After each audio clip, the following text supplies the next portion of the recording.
Hello दोस्तों, आप सभी का एसक्यूएल चैप्टर 5 में स्वागत है। आज की इस वीडियो में हम एक एसक्यूएल के प्रैक्टिस क्वेश्चन को सोल्व करेंगे, क्योंकि इस वीडियो से पहले हम एसक्यूएल के अंदर काफी सारी चीजें सीख चुके हैं और अगर आपने उन वीडियोस को सही तरीके से देखा है तो आप इस प्रैक्टिस क्वेश्चन को बिल्कुल आसानी से सोल्व कर लेंगे।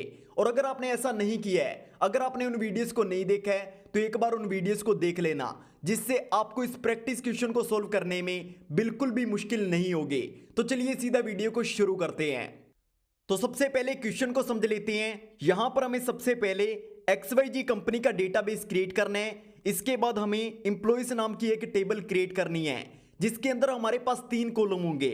हमारे पास आईडी, नेम और सैलरी कॉलम होगा। इसके बाद हमें इस टेबल के अंदर डेटा इंसर्ट करना है। यहां पर हमें कुछ डेटा दिया गया है जिसे हम इस टेबल के अंदर इंसर्ट करेंगे और एंड में हम अपनी टेबल को व्यू करेंगे। तो बिल्कुल आसान सा क्वेश्चन है। यहां पर एक बार वीडियो को पॉज करना, एक बार इसे खुद सोल्व करने की कोशिश करना। अगर आपसे सोल्व नहीं होता है तो यहां पर मैं इसे सोल्व करने वाला हूं। तो यहां पर हमें सबसे पहले एक डेटाबेस क्रिएट करना होगा। डेटाबेस क्रिएट करने के लिए हम टाइप करेंगे क्रिएट डेटाबेस और यहां पर हमारे डेटाबेस का नाम जो कि है XYZ। अब यहां पर हम इसे यूज करेंगे ताकि आगे हम जो भी चीजें करें वो इस डेटाबेस के अंदर हो। अब यहां पर हमें एक टेबल क्रिएट करनी होगी। हमें टेबल क्रिएट करनी है एम्प्लॉइज नाम की। तो यहां पर हम टाइप करेंगे क्रिएट टेबल एम्प्लॉइज। अब यहां पर हम सारे के सारे कॉलम्स को ऐड करेंगे। हमारे पास 3 कॉलम है, आईडी, नेम और सैलरी।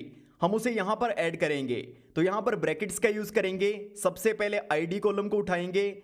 आईडी हमारी इंटीजर वैल्यूज के अंदर होगी तो हम यहां पर इंट का यूज करेंगे और हम इसे प्राइमरी की भी बना सकते हैं।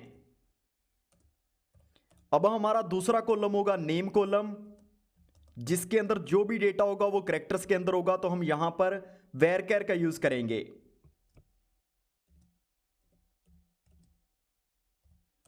अब हमारे पास तीसरा कॉलम है हमारा सैलरी कॉलम। तो यहां पर हम सैलरी कॉलम को भी अप्लाई कर लेते हैं।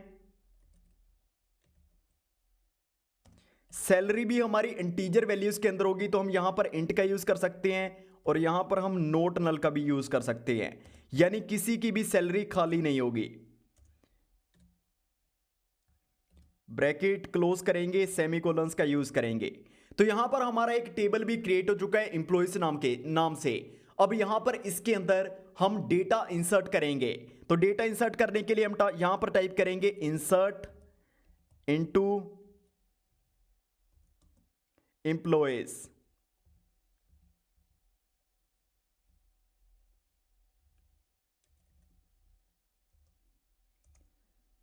अब यहां पर हमारे सारे के सारे कॉलम्स के नेम टाइप करेंगे, आईडी,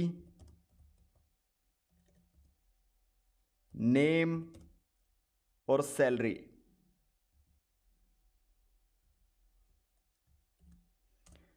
अब यहां पर वैल्यूज को ऐड करेंगे। तो यहां पर मैं जल्दी से सारी वैल्यूज को पेस्ट कर लेता हूं। तो यहां पर हमारी सारी की सारी वैल्यूज आ चुकी हैं। अब यहां पर हमने सबसे पहले एक डेटाबेस क्रिएट किया, एम्प्लॉइज नाम से एक टेबल क्रिएट की। टेबल के अंदर हमारा डेटा इंसर्ट हो चुका है। अब यहां पर हम इसे देखने के लिए यहां पर टाइप करेंगे सिलेक्ट ऑल फ्रॉम हमारी टेबल का नाम जो कि है एम्प्लॉइज।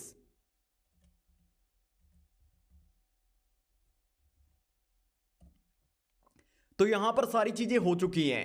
एक बार इसे रन कर देखते हैं क्या हमारी सारी चीजें सही तरीके से काम कर रही हैं। सबसे पहले डेटाबेस क्रिएट करेंगे, इसे सिलेक्ट कर रन करेंगे। तो यहां पर हमारा डेटाबेस सही तरीके से क्रिएट हो चुका है। अब इसे यूज करेंगे ताकि इसके बाद जो भी चीजें हम करें वो इसके अंदर हों। अब यहां पर हम अपनी एम्प्लॉइज नाम की टेबल क्रिएट कर लेते हैं। तो हमारी टेबल भी क्रिएट हो चुकी है। अब इसके अंदर हमने जो डेटा इंसर्ट किया है हम इसे इंसर्ट कर लेते हैं। तो यहां पर हमारा डेटा भी इंसर्ट हो चुका है। अब इसे देखने के लिए हम इसे रन करेंगे। यहां पर हमारे पास एक एरर आया है क्योंकि मैंने इसे 2 बार रन कर दिया था। हम इसे 2 बार रन नहीं कर सकते। हम 2 बार डेटा एक ही टेबल के अंदर इंसर्ट करने की कोशिश कर रहे हैं बिल्कुल सेम नाम से, इसलिए यहां पर हमारे पास एरर आया था। तो यहां पर मैं इसे रन करूंगा तो यहाँ पर हमारी टेबल आ चुकी है। सेम वही तरीके से हमारा सारा डेटा यहाँ पर इंसर्ट हो चुका है। तो यहाँ पर हमने सबसे पहले XYZ नाम से एक डेटाबेस क्रिएट किया, इसके बाद एम्प्लॉइज नाम से एक टेबल क्रिएट की, उसके अंदर डेटा इंसर्ट किया और एंड में उसे देखने के लिए सिलेक्ट ऑल फ्रॉम हमारी टेबल का नाम टाइप कर उसे यहाँ पर देखा। तो यहाँ पर हमारी टेबल आ चुकी है। हमने प्रैक्टिस क्वेश्चन को बिल्कुल अच्छे तरीके से सोल्व कर लिया है। अगर आप इसे सोल्व नहीं कर पा रहे हैं तो कोई दिक्कत नहीं है, आप एक बार वीडियो को दोबारा देख लेना, आपको सारी चीजें अच्छे तरीके से समझ आ जाएंगी। तो फिर मिलते हैं एसक्यूएल चैप्टर नंबर 6 में।